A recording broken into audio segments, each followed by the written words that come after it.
A couple days ago, we made a video building a 20-car garage with a budget of only $1 million, and you guys seem to enjoy it. So we're back again, but today we are building a 20-car garage with a budget of $2 million. This opens up doors for us to buy a couple nicer cars and upgrade the vehicles just a little bit more. I hope you guys go on to enjoy the video, and if you want to check out any other garage builds I've done in the past, there's a link down below in the description to a playlist with all of those garage builds. Anyways, with that said, I hope you enjoy the video. And without further ado, let's get into it.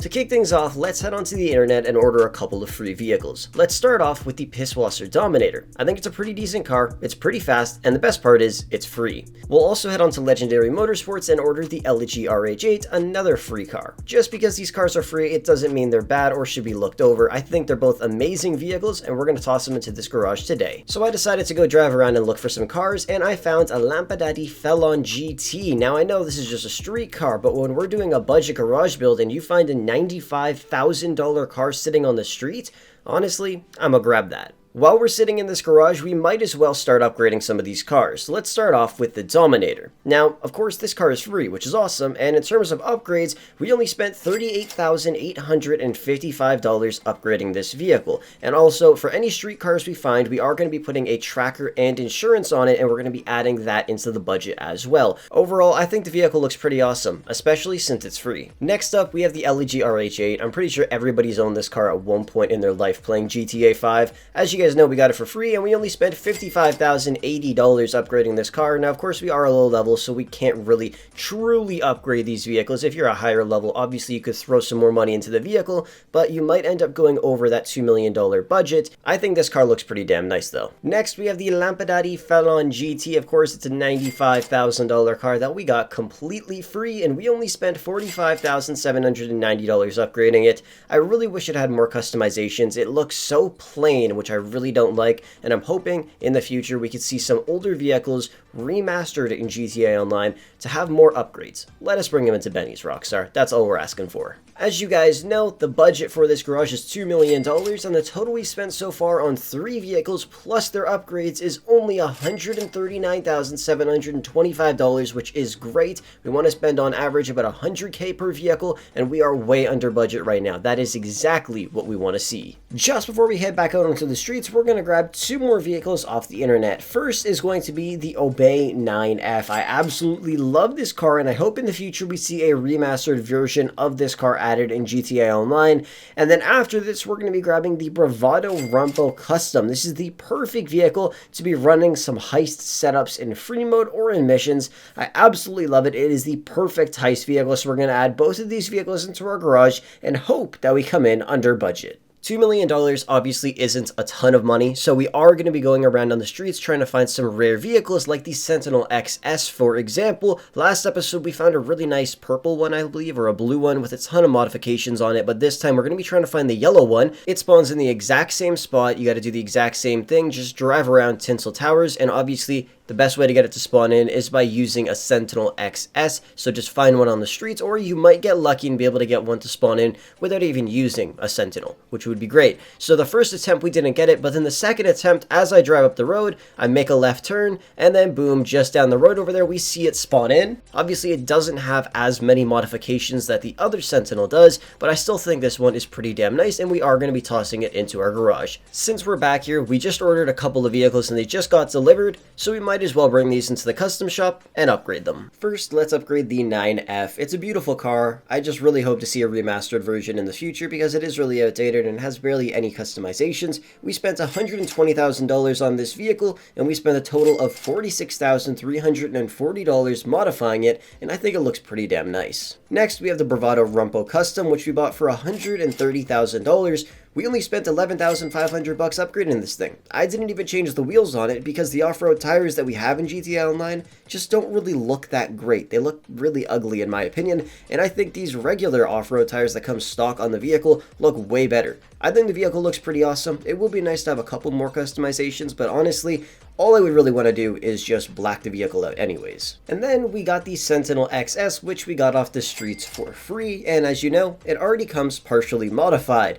We only spent $16,310 upgrading this vehicle. Like I said, if you were to get the other variant of the Sentinel XS that you could find driving around in that area, it does come with more customizations on it. Things that I don't even have unlocked yet, which is pretty awesome. Overall, I think the vehicle looks great, and if you toss on some colored headlights as well, the vehicle really comes together in the end. So far, we've gotten 6 vehicles and upgraded all of them, and I think they look pretty damn great. Now, like I said, our average budget per vehicle is about $100,000, and we've spent a total of about $463,875 on all 6 of these vehicles, which is pretty great. Now, we don't want to go too far over budget, so we are going to go and find a couple more rare vehicles so we could spend a lot of money later on purchasing some really expensive cars. So let's hop into one of these whips and go and grab some more rare cars off the streets. Just before we go and grab some of these rare vehicles, let's take a look at this video's sponsor. Have you ever wanted to play GTA 5 as a police officer, or as a doctor, or as a gang member, or drive hundreds of different real cars? If so, check out Grand RP, one of the best roleplay servers in the world. If you click the link down below in the description, when you join, you get $25,000 in-game completely free. The first rare vehicle we're going to try to acquire is the Dubsta 2, one of the rarest vehicles in the game, and it's extremely hard to get it to spawn in. In order to do it, you need to call Miss Baker, request a car service, and request the Dubsta in, and of course it will be the Dubsta 2.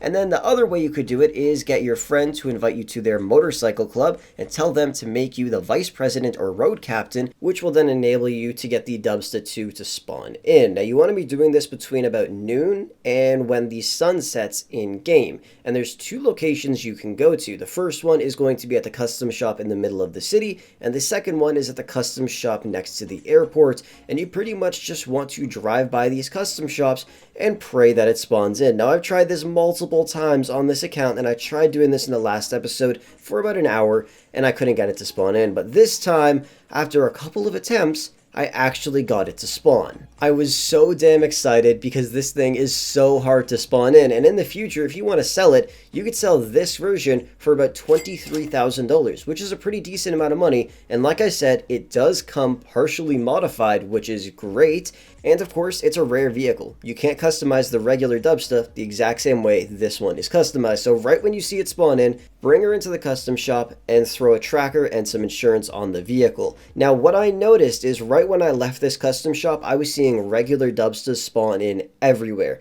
So if you guys are driving around the custom shop at one point and you are seeing regular Dubstas on the streets, request the Dubsta 2 in from Miss Baker or from your MC President menu, and there's a very high chance you'll get it to spawn in. If other Dubstas are spawning around the custom shop at that time, there's a much higher chance you'll get it to spawn. But anyways, we got it, boys. The next vehicle we're going to try and get is going to be the Sand King XL. Now, there's 2 different variants you can get, one with a bed cap and one without one. I want the one without one because it actually comes with more modifications on it. Plus, it has pure ice white rims, which is exactly what you want. Start up the time to get away mission, drive towards the military base, and just before you hit this bridge, you will see a Sand King spawn in. Like I said, it'll either be the one without the bed cap or the one with the bed cap. Last episode, we got the one with the bed cap. It's obviously a pretty nice Sand King, but like I said, this one is a little bit more rare because of those ice white rims. From here, what you guys want to do is drive it into a garage. Now, I would honestly recommend having a garage somewhere near Paleto Bay or in the middle of Sandy Shores.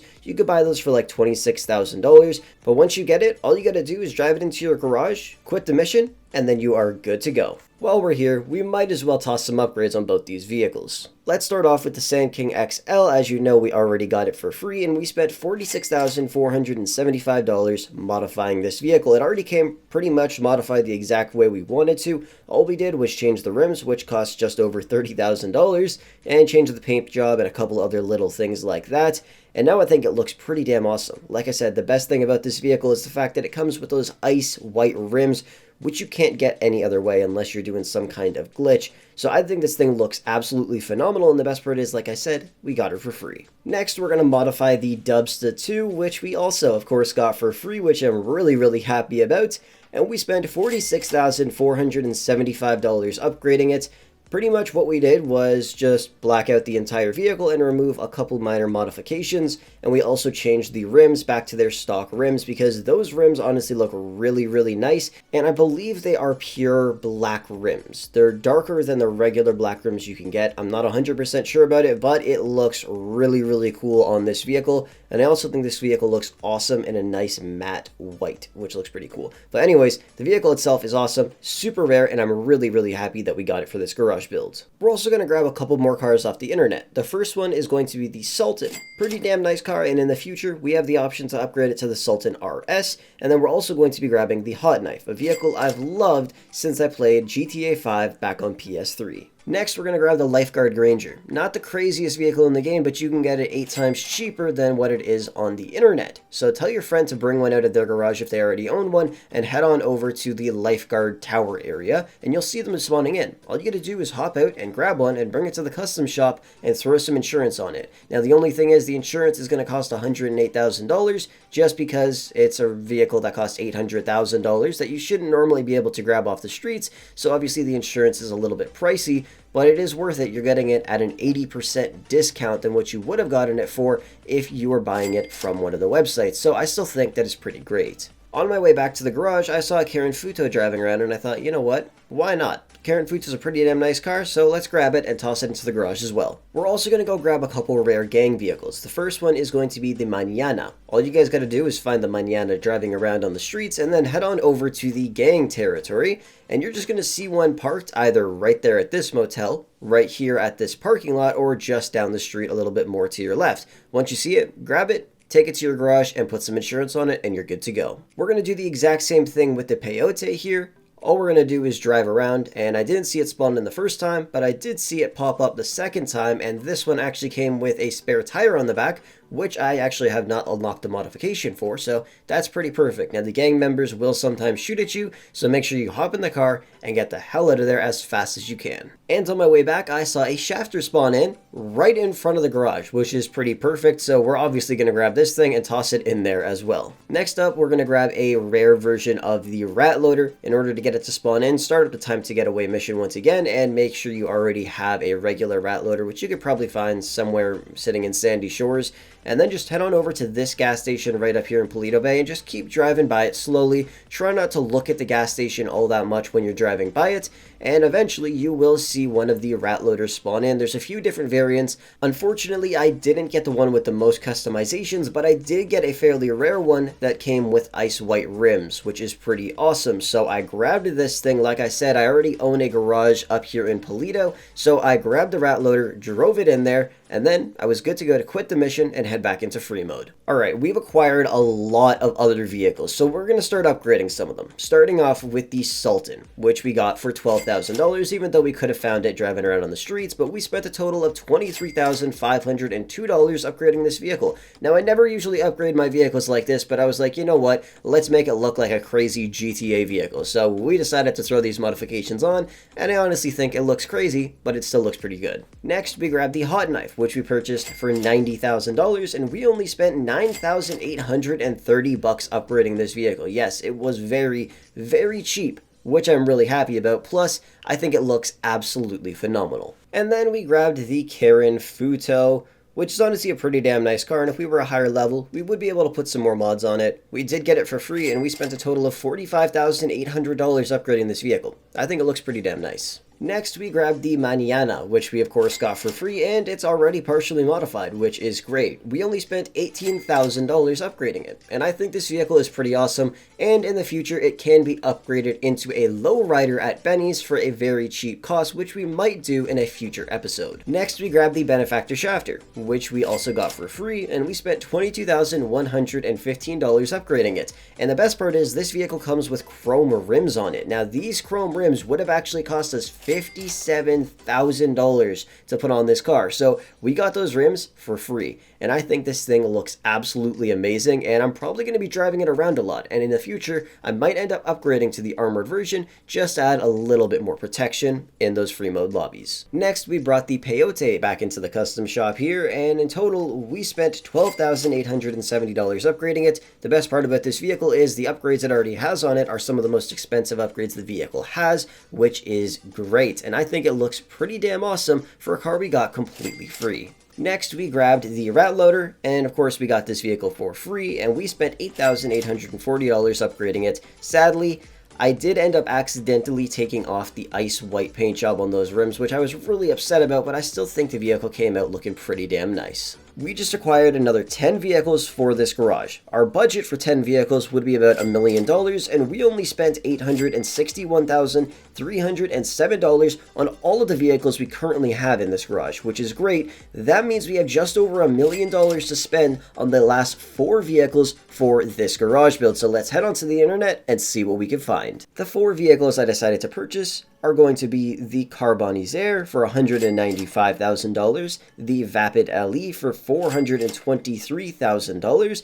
the Zombie Bobber motorcycle for $99,000, and the Buccaneer for $29,000. So now let's bring them into the custom shop and throw some modifications on them, starting off with the Finalizing, which we got for $195K, and we spent $39,840 upgrading this vehicle. I do wish it had more modifications. I still love this thing though. I love that hardtop drop top. It's a beautiful Ferrari, and I've loved it since day one playing GTA Online. Next, let's grab the Vapid LE, which we got for $423,000, and we spent $50,110 upgrading this beautiful muscle car. I really like this car. I love the sound of it, and I think it looks absolutely stunning with the modifications we have available for it. Next, we got the Western Zombie Bobber, which we purchased for $99,000, and we spent $61,320 upgrading this thing. Pretty much all that money went toward the rims. I believe it was like $30,500 for the front rim and the back rim since they were chrome. Honestly though, I think this thing looks absolutely amazing. I love choppers, and I think this thing in GTA Online looks stunning. And finally, we have the Albany Buccaneer, which we got for $29,000. We spent $65,715 upgrading it, and of course, in the future, we can upgrade it into a lowrider, which is great. I love the look of this muscle car, and I have to say, out of all of the older muscle cars we have in GTA Online, I think the Buccaneer is hands down my absolute favorite, and I think it looks stunning. Our goal here was to spend $2 million and acquire 20 different vehicles for this garage build. In total, we got 20 vehicles, and we only spent $1.825 million, which is great. We came in $175,000 under budget, which means you could spend that money on anything else you need to in GTA Online. Now, I didn't throw any performance upgrades on these vehicles because they are fairly cheap, and it's better to actually save that money for more expensive vehicles in the future that you would be using for racing and things like that. So I wouldn't recommend putting any performance mods on any of these vehicles. Trust me, just save that money for the future. Anyways, that is going to wrap the video up for today. If you guys want to see another episode, be sure to drop a like on the video and comment down below what you want to see for the next episode. A $3 million budget, $4 million, $5 million, or a $10 million budget. Let me know down below. But anyways, thank you so much for watching. I hope you enjoyed, and I will catch you guys in the next one.